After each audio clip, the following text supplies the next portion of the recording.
AITA for telling my parents it's not my job to provide for my siblings when they cannot? I, 20F, am the oldest of 4 and I do not live with my parents anymore. Our relationship is not good either. One of the biggest reasons is my parents flipped the script with my siblings when it came to gifts for Christmas and birthdays. My siblings are 16, 14, and 11, so 4 years between me and their next kid. I know it's a bigger gap than say 2 years, but it's not huge either. Yet they parented them so differently and spoiled them.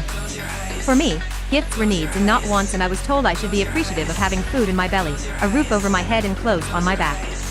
If I asked for something I wanted, they would tell me I didn't need it. I didn't need a doll, I didn't need art supplies, I didn't need a toy kitchen. They never ever said that to my siblings. They would get dolls, action figures, bikes, trampolines, paint sets, jewelry kits, all kinds of fun toys. They also got cell phones and tablets when they got older. I normally got clothes. Sometimes I would get cheap as basic hygiene products, body wash and stuff. My parents made it a huge point to nip it in the bud when I was upset with my underwhelming gifts. Especially when my siblings came along. They told me they were babies, they were little, etc. But that energy was never there for me. I do resent it. Yeah, I had all the basics, but my siblings had so much more than that.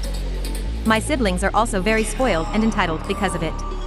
My sister, 16, used to bug me and get frustrated with me for not having nice stuff she could borrow. She asked me once what was the point in having a sister if she couldn't raid my closet. I told her it wasn't my fault our parents didn't buy me nice shit like her. She laughed and told me that's what being the oldest means.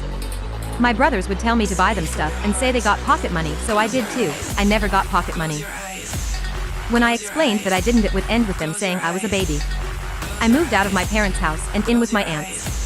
I stayed with them for several months when I started college, and now I share an apartment with some friends while we all attend college. I also work. My parents have fallen on hard times now, and right before Christmas. They told me they didn't have the money to get my siblings what they want for Christmas and told me I needed to let them borrow money or buy the gifts on their behalf and they would pay me back. I told them it's not my job to provide for my siblings when they cannot. They argued that my siblings would be disappointed to get nothing from their wish lists. I told them they don't need nice gifts, they only need clothes and food and a roof over their heads, and they have all that. My parents said I'm a terrible big sister. AITA.